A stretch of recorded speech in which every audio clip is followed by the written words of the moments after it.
জয় গৌর, জয় নিতাই। আজ 15ই মাঘ 1432 ও 29শে জানুয়ারি 2026 বৃহস্পতিবার, ভীম একাদশী। এই ভীম একাদশীর দিনে আমি শ্রী চৈতন্য চরিতামৃত পাঠ করছি। আজ আমি পাঠ করছি শ্রী চৈতন্য চরিতামৃতের মধ্যলীলা প্রথম খণ্ড, দ্বাদশ অধ্যায়, গুন্ডিচা মন্দির মার্জনের শ্লোক 136 থেকে 143।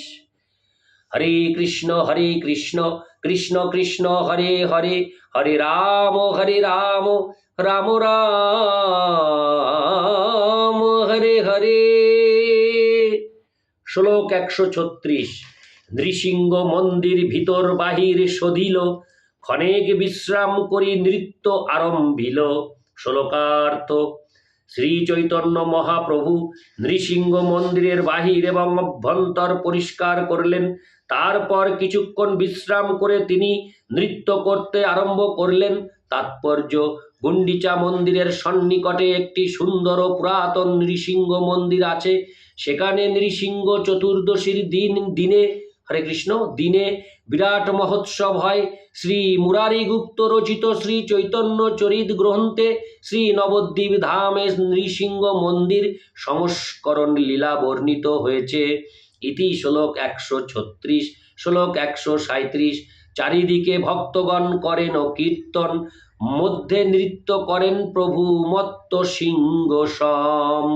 শ্লোকার্থ: চারিদিকে ভক্তরা কীর্তন করছিলেন এবং তাদের মাঝখানে শ্রী চৈতন্য মহাপ্রভু মত্ত সিংহের মতো নৃত্য করছিলেন। ইতি শ্লোক 137। শ্লোক 138।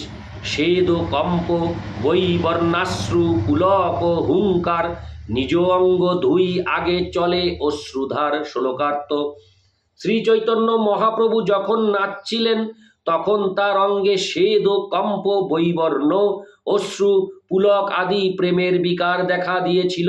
কখনো তিনি হুঙ্কার করছিলেন এবং তার অশ্রু ধারায় তার অঙ্গ ভেসে যাচ্ছিল। ইতি শ্লোক 138। শ্লোক 139। চারিদিকে ভক্ত অঙ্গ কইল প্রক্ষালন, শ্রাবণের মেঘ যেন করে বরিশন। শ্লোকার্থ: সেই অশ্রুধারা চারিদিকে ভক্তদের ধৌত করল। শ্রাবণের মেঘের মতো তার চোখ দিয়ে অশ্রুধারা ঝরে পড়ছিল। ইতি শ্লোক 139। শ্লোক 140।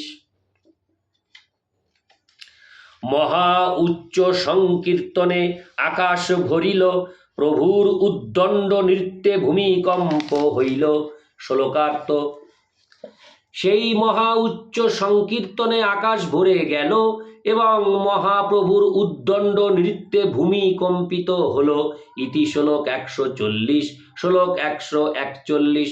স্বরূপের উচ্চ গান প্রভুরে সদা ভাই, আনন্দে উদ্দণ্ড নৃত্য করে গৌর রায়।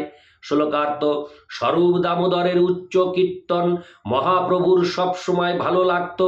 তার সেই কীর্তন শুনে আনন্দে তিনি উদ্দণ্ড নৃত্য করতে লাগলেন। ইতি শ্লোক 141। শ্লোক 142। এই মতো কতক্ষণ নৃত্য যে করিয়া বিশ্রাম করিলা প্রভু সময় বুঝিয়া।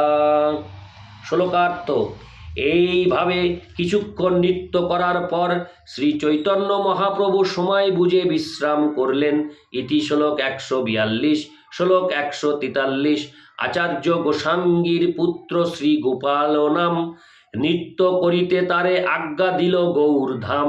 শ্লোকার্থ: শ্রী চৈতন্য মহাপ্রভু তখন শ্রী গোপাল নামক অদ্বৈত আচার্যের পুত্রকে নৃত্য করতে আদেশ দিলেন। ইতি শ্লোক 143। হরে কৃষ্ণ কৃষ্ণ কৃষ্ণ হরে হরে, হরে রাম রাম রাম হরে হরে। জয় গৌর, জয় নিতাই।